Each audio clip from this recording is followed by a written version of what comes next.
조합이라는 게 되게 무서운 거죠. 이 사업을 하다가 망하면 잔금 못 넣은 사람들은 조합에서 이제 채권 추심 들어갑니다. 손해받는 만큼 자기 재산에. 지금 당신이 넣는 돈은 당연히 포기한 거고, 그래서 조합마다 보면 안에 또 파가 2개로 3개로 이 지역주택조합은 어떤 섹터를 정해가지고 여기다가 아파트를 지어줄 테니 모이시오 500억이 들어왔어요. 우리도 생각지도 않았는데 이 사람들이 벌써 돈을 모아가지고 우리 동네에 아파트를 지으러 왔네. 의도치 않게 알박기가 될 수 있는 거죠. 집이나 절이 있는 사람들이 모여가지고 해도 이 동네 섹터에 아무것도 없는 사람들이 지으러 가니까 이거 자체가 방식 자체가 잘못됐다고요. 우리가 알게 모르게 대구 시내에 지역주택조합 출발해가지고 다 없어진 업체들이 수백 군데입니다. 일을 하든 안 하든 월급 1,000에서 얼마를 가져가고 판공비 한 달에 1, 2천만 원 판공비에다가 사업이 되든 안 되든 받아가요. 아니 이거 땅 매입 하나씩 하고 있어요. 1,000만 원짜리를 2천만 원에. 안 되고 서고 돈만 계약금에다가 분담금 추가 분담금 좀 더 내고 1, 2억씩 넣어놓고 문 닫은 조합이 아마 이 조합원분들은 처음에 3천만 원 들어갔지만 마지막까지는 한 3억 5천까지도 들어가신 분들이 있고 2억 5천까지인가 따라 들어가다가 거기도 5천만 원씩 받아가지고 조합을 모집했는데 지금 사업 흐지부지고 그 사업장 내 사업 부지 내에도 지금 땅 매입했는 것들도 전부 지금 경매. 우리가 흔히 도시정비법에서 뭘 부수고 짓는다 하면 대부분이 너 어디 동네 재개발하더라, 재건축하더라 이 얘기하거든요. 그러면 재개발과 재건축의 차이점이 뭡니까? 재개발, 새로이 개발하는 그런 의미고 재건축은요? 재건축은 기존 있는 거에서 네. 건축 새롭게 배운 거 맞네요. 기반 시설이 양호하냐 불량하냐.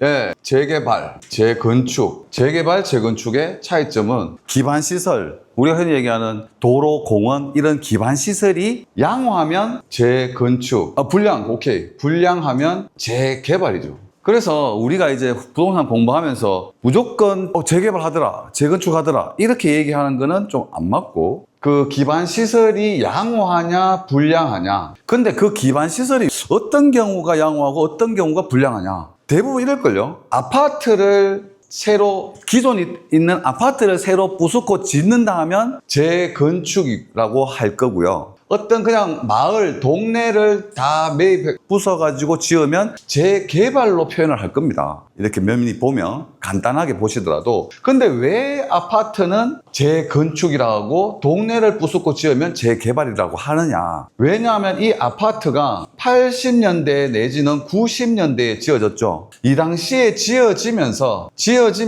공원도 만들고 아파트도 지으면서 또 도로도 새로 정비했고 도시가스도 깔고 이런 정비를 한 거죠. 기반시설을. 그러니까 이 기반시설이 양호한 이것을 다시 우리가 부수고 지으니까 기반시설이 양호하니까 재건축으로 얘기를 하는 거죠. 당연히. 근데 이 동네는 아직까지 속골목도 있고 도시가스도 안 들어와 있고 공원도 없고 기반시설이 없어요. 불량해요. 그러니까 이런 동네를 부수고 짓는 걸 재개발로 얘기를 하는 겁니다. 통상적으로. 근데 이 동네를 다시 부수고 짓는다 하더라도 기반 시설이 어느 정도 갖춰져서 양호하다. 그러면 재건축으로 얘기해야 되는 게 맞는 거죠. 이건 공법 시간에 다 배우신 내용을 가지고 기본적인 내용을 말씀드렸던 거고. 그러면 어떤 동네에 이런 거 들어보셨어요? 평당 얼마 줄게 계약합시다. 그런 얘기도 안 들어보셨어요? 친구분들이나 누가 아시는 분들 중에 야 어느 업체가 와가지고 시행사에서 와가지고 우리 집 평당 얼마 준다 하더라, 도장 찍자 하더라.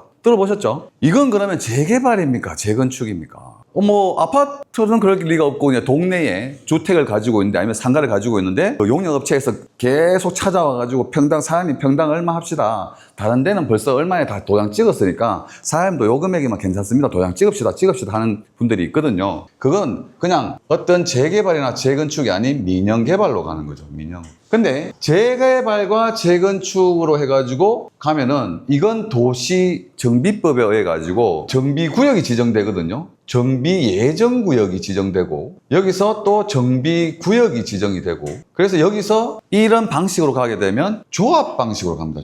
조합장하고 조합원이 우리 동네를 재개발이든 재건축이든 한번 해서 재산적 가치를 좀 올려보자. 우리 동네도 좀 살아보자. 이렇게 해서 가는 게 조합 방식인데, 이런 민영개발은 조합이 없죠. 그냥 시행사에서 들어와서 시행사가, 용역회사든 시행사가 와가지고 평당 얼마에 해가지고 그 동네를 다 매입을 해서 짓게끔 되는 거죠. 방식이. 그러면 이건 조합 방식으로 가고, 이건 그냥 민영회사에서 들어와서 다 매입을 해서 가는 방식입니다. 그래서 이거는 대부분이 평당 얼마 줄게 해가지고 보상만 받고 우리는 이사 나가면 되는 거고, 조합 방식으로 가면 내 집을 주고 거기서 분담금을 넣어서 새로운 아파트를 한 채 받는 방식으로 가는 거죠. 근데 이게 또 여기서 조합이라는 게 되게 무서운 거죠. 왜냐하면 시행사는 민영사의 대표자가 있죠.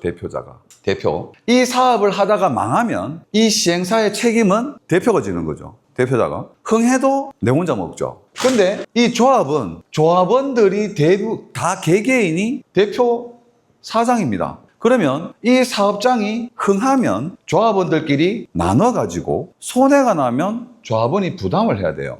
그죠? 결국엔 근데 이 조합해가지고 우리가 재개발 재건축을 추진하는 건 좋은데, 만약에 마이너스가 났다 그러면 이 조합원들이 분담해서 책임져야 되는 겁니다.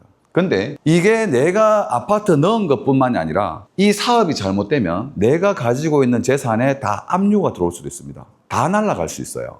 그래서 이 조합 방식이 굉장히 무서운 겁니다. 이 조합이라는 거는. 그래서 이 그냥 뭐 조합하니까 뭐 우리 동네가 우리 아파트 잘 지어가지고 새로 잘 지어가지고 새 아파트 얻고 우리 좀 남으면은 또 큰 평수로 가져가기도 하고 옵션도 막 넣어가지고 뭐 이렇게 갈 수도 있지만, 마이너스가 나면은 연대 책임을 져야 된다는 거죠. 근데 성격이 조금 다른 조합이 하나 있어요. 여기서 이제 지역주택조합이 들어옵니다. 지역주택조합 들어보셨어요? 지역주택조합. 이거는 왜 성격이 틀리냐면, 아까 좀 전에 보시는 것처럼 재개발이든 재건축이든 그 동네에 아니면 그 아파트에 집이나 땅을 가진 분들이 모여서 조합을 만들어서 새로 한번 개발해보자라고 가는 거예요. 근데 이 지역주택조합은 어떤 섹터를 정해가지고 여기다가 아파트를 지어줄 테니 모이시오 하고 계약금을 받는단 말이에요. 그러면 기본 상식적으로 지금 방금 생각을 해보시더라도 내 땅에 집이든 땅이든 가진 사람들끼리 모여서 재개발 재건축하는 것과 이 섹터 내에 집도 절도 없는 사람들을 모아가지고 이 동네에 아파트 싸게 지어줄 테니 모이시오 하고 모인단 말이에요. 그러면 유리한 게 있습니까? 잘 되겠습니까? 이 동네에 집이나 땅을 가지신 분들이 벌써 이 조합에서 한 사람이 깃대 잡고 얘기하겠죠. 자, 이 땅에다가 싸게 지어줄게. 5천만 원씩 계약금만 들고 일단 계약금 넣으세요. 그래서 1000명을 모았어. 1000명을. 그러면 1000명이 5천만 원씩 넣었어요. 그럼 얼마입니까?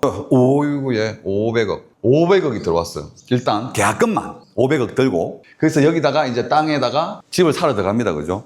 그러면 여기에 있는 집이나 땅을 가지신 분들이 아이고, 예, 우리 동네에 싸게 아파트를 지으려고 오셨습니까? 그러면 우리 집을 좀 싸게 팔고 우리는 나가겠습니다 할 사람들이 있겠습니까? 대부분이 우리도 생각지도 않았는데 이 사람들이 벌써 돈을 모아가지고 우리 동네에 아파트를 지으러 왔네? 그러면 내 집이든 땅이든 비싸게 부르지 않겠습니까? 벌써 돈 모아가지고 왔는데? 부르겠죠? 그 다음에 일단은 의도치 않게 알박기가 될 수 있는 거죠. 대부분 모든 사람들이. 그럼 여기다가 1000세대를 짓는다 그러면 땅이 보통 작은 땅도 아니다. 그죠? 나홀로 아파트 정도의 뭐 몇백 평 사가지고 나홀로 아파트가 아니고 1000세대가 지어져야 되는데 최하 10,000평은 돼야 됩니다. 10,000평. 그래서 이제 방식이 어려운 거예요. 이 방식 자체가 어려운 거잖아요. 집이나 절이 있는 사람들이 모여가지고 해도, 우리 교수님 말따나 재개발은 21년 평균, 재건축은 17년이 걸리는데 이 동네 섹터에 아무것도 없는 사람들이 지으러 가니까 이거 방식 자체가 잘못됐다고요. 그래서 이거 지역주택조합 얼마 전에 그 이재명 후보가 어디 유세장 가니까 서구 내당동인가요? 그 사람들이 그까지 간 거예요. 맞죠? 보셨어요? 예. 네. 아니, 우리 3억 5천에 지주기로 했는데 지금 입주되니까 7억이다, 7억. 이것도 도대체 이 법을 좀 의해해야 되는 거 아닙니까? 그러니까 이재명 후보가 아니, 그걸 근데 대구시에다 얘기해야 되니 왜 이까지 왔냐고. 안 들어주니까 보러 왔다, 이까지 왔다. 안 들어주니까. 구청 가도 안 들어주고. 들어줄 수가 없죠. 자기네들이 어쨌거나 여기에 지어보려고 들어갔으나 분담금이 늘어난 거를 시에서나 구청에서 그러면 보전해 줍니까? 어떡합니까? 그죠? 해줄 수가 없는 거예요. 그래서 이재명 후보 그때 한번 확인해봐라. 그 이런 상황들이 많아요. 우리가 알게 모르게 대구 시내에 지역주택조합 출발해가지고 다 없어진 업체들이 수백 군데입니다. 수백 군데. 일단 이 조합장의 마인드인 거죠. 그러면 그 조합을 이끌 사람이 1,000명씩 모아가지고 5천만 원씩 계약금 넣으세요 했으면은 잘 해서 가야 될 거 아닙니까? 그리고 비싸게 팔겠다는 사람도 좀 잘 정리해서 싸게끔 매입을 해가지고 갈 수 있게끔 가야 되는데 이거 내 돈입니까 아닙니까? 평당 1,000만 원 동네에 2천만 원 주고 사도 뭐라 할 수가 없잖아요. 그죠? 그리고 조합장이라 다 그렇진 않겠지만 이렇게 보시면은 이 조합에 돈이 500억이 들어오니까 일단 계약금만 들어온 게 이 정도잖아요. 그러면 이 조합을 이끄는 사람은 일을 하든 안 하든 월급 1,000에서 얼마를 가져가고 판공비 한 달에 2천만 원 판공비에다가 가져가잖아요. 사업이 되든 안 되든 받아가요. 거기다가 일은 해야겠죠. 조합원들이 아니 당신 일 해냐 안 하냐 물어보면 아니 이거 땅 매입 하나씩 하고 있어요. 1,000만 원짜리를 2천만 원에. 그죠? 그러니까 매입을 한다, 그죠? 일을 합니다, 그죠? 그러니까 어떻게 할 수가 없는 거예요. 배임 횡령이 되냐? 일을 하고 있기 때문에 배임 횡령도 아니죠. 근데 일부 현장의 사건, 사고를 들어보면 1,000만 원짜리를 2천만 원, 너 2천만 원에 내가 우리 집 매입해 줄게. 그리고 좀 백을 받아갈 수도 있겠죠.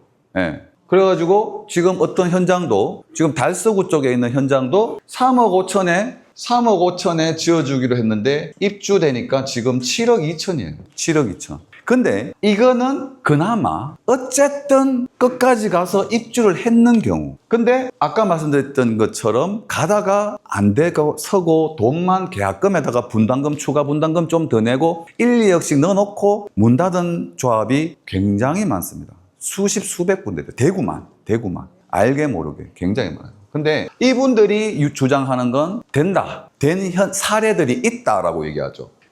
아까 얘기하신 대구, 시지 지나서 임당 쪽 가다 보면 오른쪽에 코롱 아파트 있어요. 네.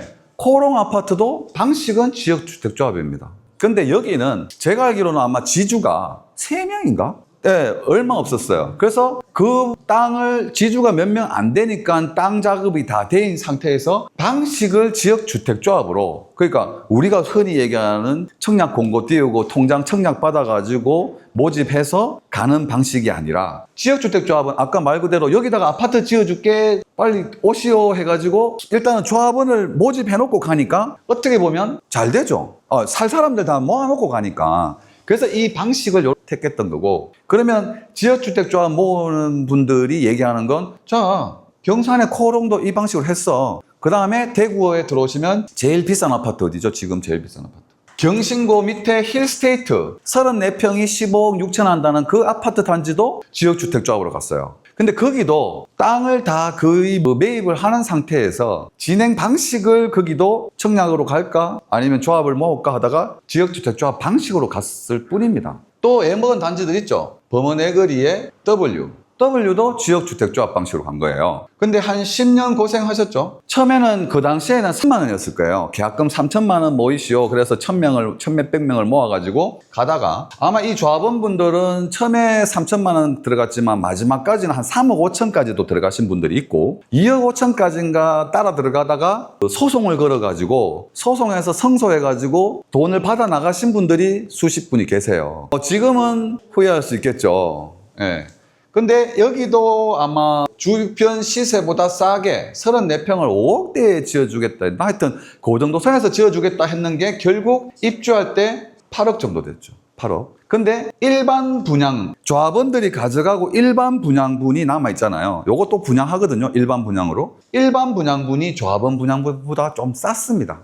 몇 천만 원 정도. 근데 이분들은 그래서 수년 동안 고생은 고생대로 하고 이분들 그 당시에는 잘 진행이 안 될 때는 하여튼 집에 괜히 이런 거 계약해가지고 부부 싸움 나고요. 죽이니 살리니 막 그런 많이 그랬었어요. 그리고 이제 여기 조합 일을 하시는 분들이 교육청을 가야 돼요. 왜냐하면 아파트를 지으면 초등학생들이 들어오잖아요. 이 초등학교 생기기 때문에 초등학교가 해결이 돼야 돼요. 초등학교가. 그래서 그 초등학교가 해결돼야 되기 때문에 교육청 가갖고도 일을 해야 되고 시청 가갖고도 데모하고 빨리 허가내달라 하고 하여튼 뭐 여러 가지로 마음고생 많이 오래 하셨죠. 그래서 결국에는 어쨌거나 지금은 뭐 가격대가 올랐기 때문에 조금 위안을 삼긴 하지만 10년 더 걸렸죠. 10몇 년 전에. 근데 10몇 년 전에 그 금액을 다른 어떤 쪽으로 투자를 했었어도 마음고생 덜 하면서 이렇게 투자를 하실 수 있었을 겁니다. 또 한 가지 나오죠. 감삼역 쪽으로 가시면 감삼역 앞쪽에 보시면 감삼역이 있고 우리가 그 두류정수장 쪽으로 두류정수장에 여기 C 들어오잖아요. 그죠? 대구 C 들어가잖아요. C가 들어가고 요 앞에쯤에 두류 센트레빌 거기도 지역주택조합으로 된 곳은 맞습니다. 근데 처음에 3억 5천에 지어주기라고 했던 게 지금 입주하면서 7억 2천 됐어요.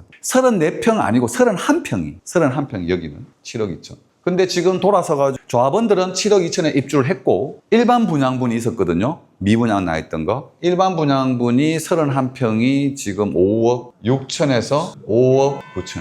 5억 9천. 근데 요 금액대는 지금 거의 다 팔았어요. 미분양 나 있던 거. 생각보다는 감삼 역세권이고 이 두류정수장에 시가 들어오니까 시청이 들어오고 하니까 그런 호재들 때문에 좀 가격대가 그래도 요 가격대에 이 시국에 그래도 딱 팔리더라고요. 그리고 지금 최근에 두류 7호 광장의 자이도 지역주택조합 방식은 맞습니다. 그래서 지역주택조합 모집하시는 분들이 이런 사례를 들어요. 근데 요건 실패한 사례니까 얘기를 안 하겠지만 어쨌거나 W도 봐라 됐지 않느냐. 그 다음에 힐스테이트도 경신고 밑에 힐스테이트도 지역주택조합 방식으로 됐어. 이런 얘기를 하는 거죠. 그러면서 지금 W 이 뒤에 대구여고 있는 쪽에도 주택지가 좀 있거든요. 여기도 지금 또 모집해요. 지금 모집하고 있어요. 그리고 여기 법원에그리의 범어 푸르지오 뒤쪽에 가시면 여기도 그러니까 법원 맞은편쯤에 안에 들어가면 거기 전부 상업지역이거든요. 거기도 5천만 원씩 받아가지고 조합을 모집했는데 지금 사업 흐지부지고 그 사업장 내 사업부지 내에도 지금 땅 매입했는 것들도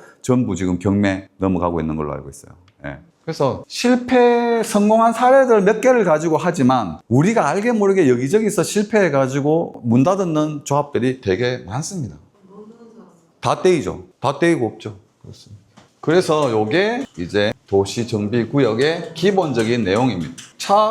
그러죠. 그래서 아까 그 두류동 같은 경우에는 3억 5천에 지준다 해가지고 들어왔는데 내가 지금 계속 연체시키고 있고 잔금도 못 치고 있고 지금 잔금이 거의 1월, 2월 달에 잔금이 들어갔어야 되는데 지금 잔금 못 넣은 사람들은 조합에서 이제 채권 추심 들어갑니다. 손해받는 만큼 자기 재산에 지금 당신이 넣는 돈은 당연히 포기한 거고 그 외에도 조합에서 안분해가지고 이분이 이때까지 연체 밀린 것들부터 시작해가지고 그분이 만약에 재산이 있다면 거기에도 다 압류 들어갑니다. 그래서 재개발이나 재건축 차이점은 정비 기반 시설이 열악하고 아까 불량하다 얘기했네요. 제가 불량하고 열악하고 정비 기반 시설이 양호하냐 열악하냐 그 다음에 극히 열악하냐 여기 극히 열악하다 극히 열악하면 주거 환경 개선 사업으로 가는 거다. 그래서 여기 전체적인 이 문구를 보면은 내용은 거의 똑같습니다. 근데 기반 시설이 극히 열악하냐 양호하냐 요걸로 재개발이냐 재건축이냐를 구분하는 거죠. 그 다음에 요 이제 자율주택 정비 사업이나 가로주택 정비 사업, 소규모 재건축 사업은 일단 이제 공급이 물량이 없고 하니까 좀 소규모로라도 좀 이렇게 아파트를 공급이 될 수 있도록 하는 방식이니까 요거는 교재에 있는 것처럼 좀 보시면 될 것 같고요. 근데 정비 사업이 되게 쉽지는 않습니다. 되게 어려워요. 오래 걸리고. 그래서 이게 뭐 여러 가지 문제가 있는데 조합 임원들의 사업 운영 투명성을 확보해야 되는데 미확보라든지 주민 갈등, 주민과 행정 주체 간의 갈등 뭐 이런 것들 그리고 사업비 사용 불만에 따른 사업 추진 주체와 조합원 간에 또 갈등이 있고 여러 가지로 문제점이 상당히 심각합니다. 그래서 조합마다 보면 안에 또 파가 2개로 3개로 나눠져 가지고 이쪽에서는 조합장 바꾸자 그러고 다른 조합장을 밀자 그러고 또 이권이 있고 문제점이 많이 있어서 오래 걸립니다. 그래서 아무리 정부에서 지금 공급이 없어서 서류든 뭐든 절차를 빨리빨리 해가지고 패스트 트랙으로 해가지고 협조를 해줄 테니 빨리빨리 진행되도록 해줄게 하지만 이런 조합원들끼리의 갈등도 문제가 되고 이게 이제 시간을 끄는 거죠. 그 다음에 꼭 또 아파트를 가지신 분들과 아파트 내 상가들 있잖아요. 그죠? 같은 조합이잖아요. 아파트를 가지신 분들과 상가를 가지신 분들의 또 요구사항이 틀려요. 아파트 가지신 분들은 내 아파트를 좀 그래도 싸게 가져가고 싶겠죠. 상가를 가지신 분들은 내 상가를 주니까 장사 실컷 잘하고 있는 거 내 상가 주니까 새로 지었을 때 상가도 좀 주고 아파트도 한 채 줘야 된다. 뭐 이런 식으로. 그러면 아파트 주민들은 왜 당신들은 상가도 가져가면서 아파트도 달라 그러냐. 뭐 이런저런 이유로 계속 시간이 걸립니다. 협의가 잘 안 돼요. 그러면 여기까지 도시정비법, 우리가 기본적으로 부동산 공부를 하시니까 이런 방식이 있구나 정도는 알고 가셔야 될 것 같아서 이런 내용을 넣어놨고요. 조금만 한 5분만 쉬셨다가 다음으로 넘어가 보도록 하겠습니다.